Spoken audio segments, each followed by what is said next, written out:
Post. Hey everyone, I'm Patel, and today I'm going to share with you how to write a blog post from start to finish.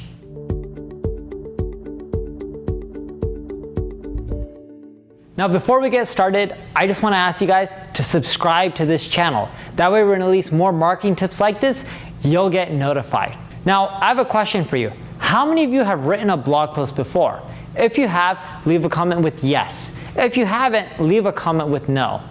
Because you know what, whether you have written a blog post before or you haven't, and I'm still curious on how many of you have written one, I'm going to share with you the perfect formula that I follow for my own blog. It works for a B2C, B2B, a personal blog, or a corporate blog. It works for everything. I kid you not, it is the best formula out there. First tip, start off with a title. Don't just start writing a blog post. Unless you have the exact title, do not write your blog post.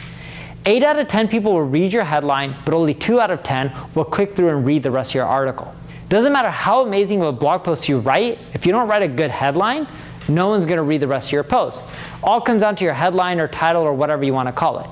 If you need some creativity, go to the grocery store and check out a magazine. When you go to a grocery store, when you're checking out, you see all these magazines. They have amazing titles with how-to, list-based articles like lose weight in 30 days, how to shed 5 pounds fast. Doesn't matter what kind of magazine there are, whether it's a business magazine or whether it's a fitness magazine or a gossip magazine, they all use catchy titles.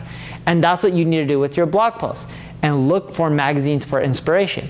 I stick with the basics. I use how-to a lot. I use list-based posts. Those two things have worked wonders for me and they haven't got old. So start with the title. And you don't have to just create one variation of it.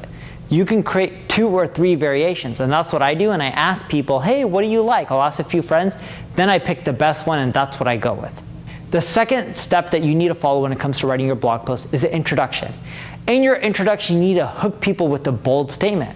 For example, I know this is a video, but I hooked you by saying, hey, do you want the formula that breaks down how I get at least 37,000 visitors per blog post? By hooking people in, they're going to read the rest. And with your introduction, it's not just hooking people in, it's also about talking about what's going to be covered in the post.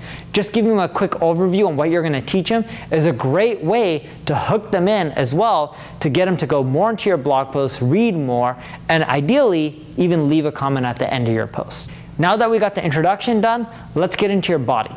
Your body should include subheadings. Keep in mind you want your content easy to skim. If people can't skim it, you're not going to do well. In your body, use subheadings and keep your paragraphs around 5 to 6 lines max. In addition to that, when you're writing your content in your body, you'll notice at least on neilpatel.com, I link out to other people. That's part of my formula. It's not just about linking to your own site. It's about linking to other sites. Because what happens is when you link to other websites, you're looking up your sources, you're citing them, it creates more credibility for you, makes you and your business look more as an expert. And that's what you want to be perceived at when you're writing content. Last but not least, you want to wrap up your post with a conclusion. The conclusion summarizes what your post was about, and you end your conclusion with a question. By ending with a question, more people are likely to leave a comment. When they leave a comment, it creates engagement. By getting engagement, you're much more likely to generate sales. If people read your blog but they don't engage with you, they're not likely then to become a lead or buy your products or your services. So it's really important you end with a question.